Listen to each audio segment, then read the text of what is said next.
മഹാനായ സാബിത്ത് ബിൻ ഖൈസ് റളിയല്ലാഹു അൻഹു, മഹാനായ സാബിത്ത് ബിൻ ഖൈസ് റളിയല്ലാഹു അൻഹു ചോദിച്ചു, സാബിത്തേ എന്ത് പറ്റി സാബിത്തേ, നീ എന്താണ് നശിച്ചത് സാബിത്തേ? തൃക്കരിപ്പൂര ചെറുപ്പക്കാരാ, സാബിത്ത് റളിയല്ലാഹു അൻഹു പറഞ്ഞത്, ഞാൻ വ്യഭിചരിച്ചിട്ടല്ല, കള്ളു കുടിച്ചിട്ടല്ല, അല്ലാഹുവിന്റെ ഖുർആൻ മോശമാണെന്ന് പറഞ്ഞ ഒരു സ്വഭാവം എനിക്കുണ്ട് നബിയേ. ചിന്തിക്കണം, ഈ വിഷയത്തിന്റെ മർമ്മഭാഗമാണ്.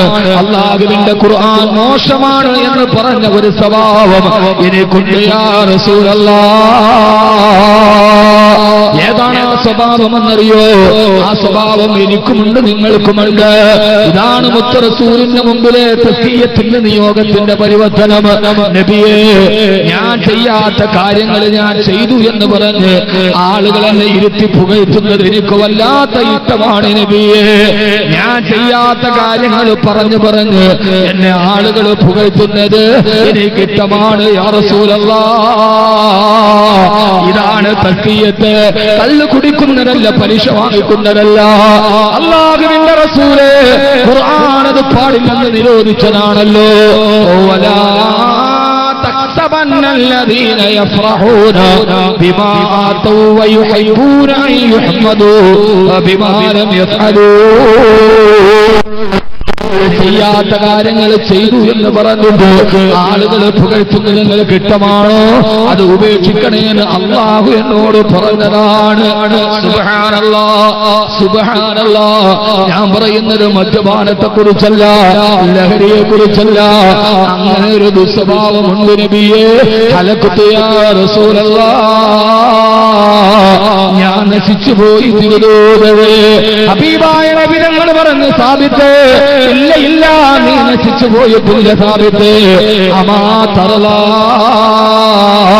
തന്റെ മുമ്പിൽ വന്നിട്ട് നശിച്ചു പോയി നാമരാതി പറഞ്ഞ അനുയായിയോട് മുത്ത് റസൂല് ചോദിച്ചു, സല്ലല്ലാഹു അലൈഹി വസല്ലം, സാബിത്തേ അമാ തറലാ,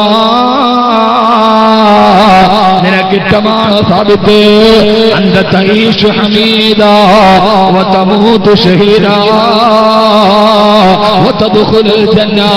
സാബിത്തേ അന്ത തഈശു ഹമീദാ വതമൂതു ഷഹീദാ വതദ്ഖുലുൽ ജന്ന. നീ ജീവിക്കുമ്പോൾ ലോകത്ത് സ്തുതിക്കപ്പെട്ടവനായി നീ ജീവിക്കും. എല്ലാവരും നിന്നെ മാനോളം പുകഴ്ത്തും സാബിത്തേ. ശരിയാണ്, ശരിയാണ്. റൗളയുടെ മുകളിൽ ആയത്ത് കാണുമ്പോ അനുരാഗപ്രേമികൾ എന്നും പറയും ഇത് സാബിത്ത് ബിൻ ഖൈസിന്റെ പേരിലാണ്. അന്നാണ് സാബിത്ത് ബിൻ ഖൈസ് വായടച്ചിട്ട് പേടിച്ച് തന്റെ വീടിന്റെ റൂമിൽ പോയിരുന്നത്. അന്നാണ് പൊട്ടിക്കരഞ്ഞത്. അന്ത തഈശു ഹമീദാ, ഏറ്റവും സ്തുതിക്കപ്പെട്ടവനായി നീ ജീവിക്കും സാബിത്തേ. വതമൂതു ഷഹീദാ, ലോകത്തെ ഏറ്റവും രക്തസാക്ഷിയായി നീ വഫാത്താകും സാബിത്തേ. വതദ്ഖുലുൽ ജന്ന, അങ്ങനെ അല്ലാഹുവിന്റെ സ്വർഗ്ഗത്തിൽ നീ എത്തും സാബിത്തേ. മഹാനായ സാബിത്ത് ബിൻ ഖൈസ് റളിയല്ലാഹു അൻഹു ഇത് പറഞ്ഞുകൊണ്ടിരിക്കുമ്പോ സാബിത്ത് ബിൻ ഖൈസ് റളിയല്ലാഹു അൻഹുവിന്റെ ശബ്ദം ഇത്തിരി ഉയർന്നതാണ്. അപ്പോഴാണ് ആയത്തിറങ്ങിയത്. നബിയെ പറഞ്ഞു കൊടുക്കുക, യാ അയ്യുഹല്ലദീന ആമനൂ ലാ തർഫഉ അസ്വാതകും ഫൗക സൗത്തിൻ നബി. അല്ലാഹുവിന്റെ റസൂലിന്റെ ശബ്ദത്തെക്കാൾ നിങ്ങളുടെ ശബ്ദം ഉയരാൻ പാടില്ല. ഈ ആയത്തിറങ്ങിയപ്പോ സാബിത്ത് റളിയല്ലാഹു അൻഹു പിന്നെ നിസ്കാരം വീട്ടിലായി, ആരാധനകൾ വീട്ടിലായി. ചുരുക്കി പറയട്ടെ, കേട്ട സംഭവമാണ്. അവസാന സഹാബത്ത് പോയി അന്വേഷിക്കുമ്പോ വാതിൽ മുട്ടവേ തന്റെ മുഖം വാതിൽ പടിയിലൂടെ വെളിയിലോട്ടിരുത്തിയിട്ട് സാബിത്തേ മുത്ത് റസൂൽ നിന്നെ അന്വേഷിക്കുന്നുണ്ട്. ഇല്ല ഇല്ല ഇല്ല ഇല്ല, ഞാൻ ഹബീബായ നബി തങ്ങളുടെ മുമ്പിൽ വരില്ല. എന്റെ സാബിത്തേ, എന്റെ ശബ്ദം മുത്ത് റസൂലിന്റെ ശബ്ദത്തെക്കാൾ ഉയർന്നതാണ്. അറിയാതെ അതവ് കേടുവന്നു പോകുമോ? അനുരാഗത്തിന്റെ തീവ്രതയുടെ സ്പർശന തലങ്ങളിലേക്ക് സാബിത്ത് റളിയല്ലാഹു അൻഹു കടന്നപ്പോ അവസാനം മുത്ത് റസൂലിന്റെ ചാരത്ത് വന്നു. യാ റസൂലല്ലാഹ്, ഖുർആനിൽ ആയത്തിറങ്ങിയില്ല നബിയേ, അങ്ങയുടെ ശബ്ദത്തെക്കാൾ മറ്റൊരാളുടെ ശബ്ദം ഉയരാൻ പാടില്ലെന്ന്. അത് എന്നെ കുറിച്ചാണ് പറഞ്ഞത്. ആയത്തിനെ കുറിച്ച് ഇറങ്ങിയ ആയത്താണ്. എന്റെ ശബ്ദമാണ് അങ്ങയേക്കാൾ ഉയർന്ന ശബ്ദം. എന്റെ തൃക്കരിപ്പൂര ചെറുപ്പക്കാരാ, ചിന്തിക്കാറുണ്ടോ മോനെ, ചിന്തിക്കാറുണ്ടോ മോനെ? ഖുർആനിലെ ഓരോ ആയത്ത് കേൾക്കുമ്പോഴും അതെന്നെ കുറിച്ചിറങ്ങിയതാണ്. അതെന്റെ സ്വഭാവമാണ് പറഞ്ഞത്. ആയത്തിന് പറഞ്ഞത് എന്റെ സ്വഭാവമാണ്. അങ്ങനെ ഒരു പുനർചിന്തന നടത്താറുണ്ടോ? ഖുർആൻ തുടക്കം മുതൽ അവസാനം വരെ നമ്മൾ ഓതിയിട്ടില്ലേ? എത്ര ആയത്തുകൾ നമ്മൾ ഓതി. വൈലുൽ മുസല്ലീൻ അല്ലദീന ഹും അൻ സലാത്തിഹിം സാഹൂൻ. ാണ് വൈരെന്ന നരകമുള്ളത്. ആർക്കാണ് വൈരെന്ന നരകം? നമസ്കാരത്തെ സമയത്തെയും വിട്ടു പിന്തിക്കുന്നവന്. അല്ലാഹുവേ, ഇതെന്നെ കുറിച്ച് പറഞ്ഞ ആയത്താണല്ലോ. വാങ്ക് വിളിക്കുമ്പോൾ നിസ്കരിക്കുന്ന സ്വഭാവം എനിക്കില്ലല്ലോ. സമയവും വിട്ട് അകാരണമായി ഞാൻ പിന്തിക്കാറുണ്ടല്ലോ. ഖുർആൻ ഓതിയാൽ പോരാ, ഈ ആയത്തിനെ കുറിച്ച് ഇറങ്ങിയ ആയത്താണ്. തൃക്കരിപ്പൂര കച്ചവടക്കാരാ, വൈലുൽ മുത്തഫിഫീൻ الذين إذا اكتالوا على الناس يستوفون. തൂക്കത്തിൽ കൃത്രിമം കാണിക്കുന്നവന് വൈരെന്ന നരകമാണ്. അല്ലാഹുവേ, നീ കച്ചവടക്കാരനാണോ? ഈ ആയത്തോദിക്കുമ്പോൾ നീ ചിന്തിക്കണം, ഇതെന്നെ കുറിച്ചാണോ ഈ ആയത്തിറങ്ങിയത്? എന്നെ കുറിച്ചാണോ ഇത് പറഞ്ഞത്? ഇങ്ങനെ ഖുർആനീക ദർപ്പണത്തിലൂടെ അവനവന്റെ സ്വഭാവത്തിന്റെ വൈകല്യങ്ങളെ കണ്ടെത്തിയിട്ട് ചിന്തിക്കുന്നവനാണ് ഖുർആൻ തസ്കിയത്ത് നൽകുക. പെങ്ങളെ, കൊൽക്കങ്ങളെ, ഫലാ തഖ്ലഇന ബിൽ ഖൗൽ. അന്യപുരുഷനോട് കൊഞ്ചിക്കുടഞ്ഞ് സംസാരിക്കാൻ പാടില്ല. അല്ലാഹുവേ, ഞാൻ അന്യപുരുഷന്മാരോട് കൊഞ്ചിക്കുടഞ്ഞ് സംസാരിക്കാറുണ്ടല്ലോ. എന്നെ കുറിച്ചാണല്ലോ അല്ലാഹ് ഈ ആയത്തിൽ പറഞ്ഞത്. അവനവന്റെ ന്യൂനതകളെ ഖുർആനീക ദർശനം വിടത്തി പാട്ടിയ ദർപ്പണത്തിന്റെ മുമ്പ് തെളിഞ്ഞ് കാണാൻ കഴിയുമ്പോ റസൂലിന്റെ നിയോഗം പൂർത്തിയാവുകയാണ്. മഹാനായ സാബിത്ത് ഇബ്നു ഖൈസ് റളിയല്ലാഹു അൻഹു ഇതെന്നെ കുറിച്ചിറങ്ങിയ ആയത്താണ്. ഇത് ഇന്നെയാണ് പറഞ്ഞത്. മഹാനവറുകളെ ശബ്ദം പോലും സൂക്ഷിക്കാൻ തുടങ്ങി, ശബ്ദം പോലും ക്രമീകരിക്കാൻ തുടങ്ങി. ചുരുക്കി പറയട്ടെ, ബഅദ വഫാത്തി റസൂലില്ലാഹ്, ബഅദ വഫാത്തി റസൂലില്ലാഹ്, അല്ലാഹുവിന്റെ റസൂലിന്റെ വഫാത്തിന് ശേഷം സാബിത്ത് റളിയല്ലാഹു തആല യുദ്ധത്തിൽ പങ്കെടുക്കുകയാ. മുസൈലിമത്തുൽ കദ്ദാബിനോടുള്ള യുദ്ധത്തിൽ പങ്കെടുക്കുമ്പോ മുസൈലിമത്തുൽ കദ്ദാബിന്റെ ആയുധബലം കണ്ട്, ആൾബലം കണ്ടിട്ട് സഹാബത്ത് മുഴുവനും പേടിച്ചോടുകയാ. ആയുധവും ആൾബലവും കണ്ട് പേടിച്ചോടുമ്പോ മുസ്ലിമിന്റെ പാരമ്പര്യമല്ല. മഹാനായ സാബിത്ത് റളിയല്ലാഹു തആല എന്ത് ചെയ്തെന്നറിയോ? സഹാബാ, നിങ്ങൾ എവിടേക്കാണ് പേടിച്ചോടുന്നത്? അല്ലാഹുവിന്റെ റസൂലിന്റെ കാലത്ത് ഞങ്ങൾ യുദ്ധം ചെയ്തത് ഇങ്ങനെയായിരുന്നില്ല. ഞങ്ങളുടെ പരുന്തുകൾ വന്ന് ഞങ്ങളുടെ മാംസങ്ങൾ കൊത്തിപ്പറിച്ചിട്ടും റസൂലിനെ വിട്ടിട്ട് ഞങ്ങൾ ഓടിയിട്ടില്ല. പിന്നെ നിങ്ങൾ എവിടേക്ക് പേടിച്ചോടുന്നു സഹാബാ?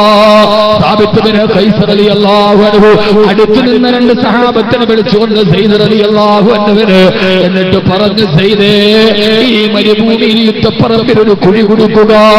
വാൾത്തലപ്പുകൾ നിരന്തരം അവിശ്രാമം മിന്നിത്തിളങ്ങുന്ന ഈ യുദ്ധപ്പറമ്പിൽ എന്തിനാണ് കുഴി കൊടുക്കുന്നത്? ഇല്ല സയ്യിദേ, ഒരു കുഴി കൊടുച്ചുടാ. അറിയോ ചെറുപ്പക്കാരാ, ഇതാണ് ഞാൻ പറഞ്ഞത്, ഇതാണ് ഞാൻ ഓർമ്മിപ്പിച്ചത്. നമ്മുടെ ജീവിതത്തിന്റെ പാരമ്പര്യത്തിന്റെ ഇന്നലകളുടെ കനൽപ്പദങ്ങളിലൂടെ നടന്നുപോയ സഹാബത്തിന്റെ ചരിത്രം പറഞ്ഞത്. ആ യുദ്ധം കൊടുമ്പിരിക്കൊണ്ടിരിക്കെ യുദ്ധപ്പറമ്പിൽ കുഴി കൊടുത്തു. സാബിത്ത് റളിയല്ലാഹു തആല ഉടവാളും പിടിച്ചിട്ട് അതിലേക്ക് ഇറങ്ങി നിന്നു. എന്നിട്ട് സയ്യിദ് റളിയല്ലാഹു അൻഹുവിനോട് പറഞ്ഞു, സയ്യിദേ, എന്റെ കാൽമുട്ട് വരെ മണലിട്ട് മൂട് സയ്യിദേ. മണലിട്ട് മൂടപ്പെട്ടു. എന്തേ സാബിത്ത്? ശത്രുക്കൾ പാഞ്ഞു വരുമ്പോ എന്റെ ശരീരം പിന്തിരിഞ്ഞോണാ പറയുമ്പോ ഓടാകട്ടാടെ കാൽമുട്ടുകളോളം കുഴി കുടിച്ചിട്ട് മണ്ണ് നിറച്ചു വെച്ച് അതിന്റെ ഉള്ളിൽ ഇരുന്നിട്ട് യുദ്ധം ചെയ്ത് ഷഹീദായി മഹാനായ സാബിത്ത് ഇബ്നു ഖൈസ് റളിയല്ലാഹു അൻഹു.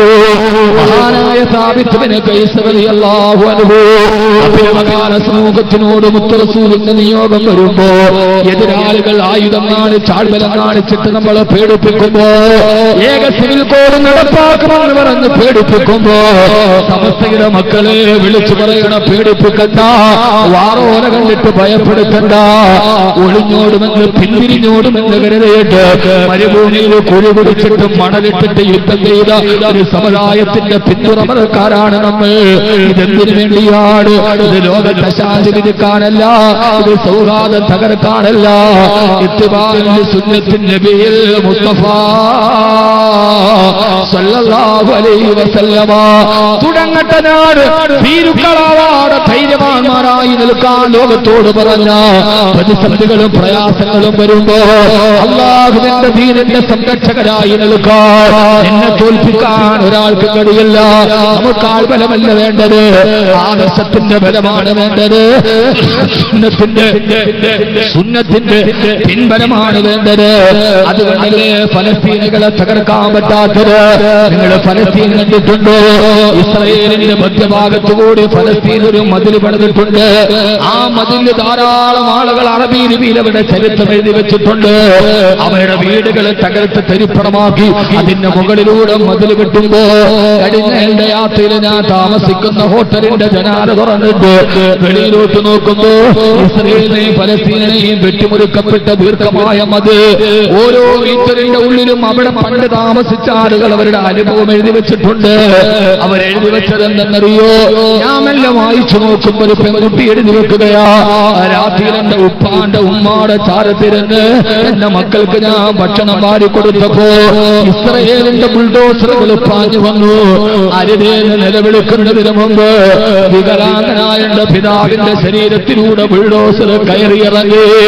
ഒരൽപ്പം കഴിഞ്ഞാ തിരിഞ്ഞു നോക്കുമ്പോ പോയ ബുൾഡോസറിന്റെ ഭീമാകാരമായ ബുൾഡോസറിന്റെ രണ്ട് ടയറുകള്, ഒരു ടയറിന്റെ ഉപ്പയും മറ്റേ ടയറിൽ തൊട്ടു മുമ്പ് വരെ എന്റെ കയ്യിലിരുന്ന് അമ്മിനെ കുടിച്ചെന്റെ പൊന്നു മക്കളുടെയും ശരീരം ചതഞ്ഞനിരിക്കുന്നത് കണ്ടപ്പോ അവിടെ നിന്ന് ഞാൻ ഇറങ്ങിയോട്.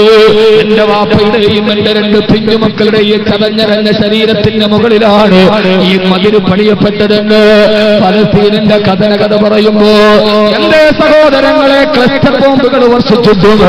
ക്ലസ്റ്റർ ബോംബ് എന്ന് പറഞ്ഞാൽ ഒരു ബോംബിട്ടാൽ പിന്നെ അത് പല ബോംബുകളായി ചിതറിത്തെറിച്ചു പോകും. ഒരു ബോംബ് കൊണ്ടൊരു നാടിനെ തകർക്കാൻ കഴിയുന്ന ക്ലസ്റ്റർ ബോംബുകൾ വെക്കുമ്പോഴും അമേരിക്കയുടെ ജാരസമ്പന്നമായ ഇസ്രായേലിന്റെ വിമാനവേദ പീരങ്കികളുടെ മുമ്പിൽ കരിങ്കല്ല് ഉപയോഗിച്ചിട്ട് പിടിച്ചു നിൽക്കാൻ ഫലസ്തീൻ മക്കൾക്ക് പ്രചോദനം കൊടുത്തതാ. അതവരുടെ ആൾഫലമല്ല, അതവരുടെ ആയുധമല്ല. അതേറെ അറിയുമോ? അല്ലാഹുവിന്റെ റസൂൽ കൊളുത്തിക്കൊടുത്ത വിപ്ലവത്തിന്റെ വീര്യമാണത്, സമാധാന വിപ്ലവത്തിന്റെ വീര്യമാണത്. ഏറെ പറയുന്നില്ല ഞാൻ. ആ ഒരു സിയാറത്ത് വേളയിൽ സഹാബിയുടെ ഖബർ സിയാറത്ത് ചെയ്യാൻ പോകുമ്പോ ഒരു 10 വയസ്സുള്ള ഫലസ്തീനി ബാലൻ ഒരു സ്കൂൾ ബാഗ് തൂക്കിയിട്ട് മെല്ലെ നടന്നു പോവുകയാ. എന്റെ കൂടെ എന്റെ ഗ്രൂപ്പ് അംഗങ്ങളും കൂടെയുണ്ട്. ആ പൊന്നുമോൻ ഇങ്ങനെ ദുഃഖം വിനീപിച്ച കരിമാളിച്ച മുഖവുമായി, അവന്റെ മുഖം കണ്ടാൽ അറിയാം അവന്റെ ഹൃദയം കണ്ണുനീരാണെന്ന്. ആ കണ്ണുനീരാണല്ലോ സാഹിത്യത്തിന്റെ നോബൽ സമ്മാനം നേടിയ ബോബി ഡീലൻ പാടിയതുപോലെ പുഞ്ചിരിക്കുന്ന മുഖത്തിന്റെ ഉള്ളിൽ ഒരു കരയുന്ന ഹൃദയമുണ്ടെന്ന് ആർക്കാണ് മനസ്സിലാവാൻ കഴിയാത്തത്?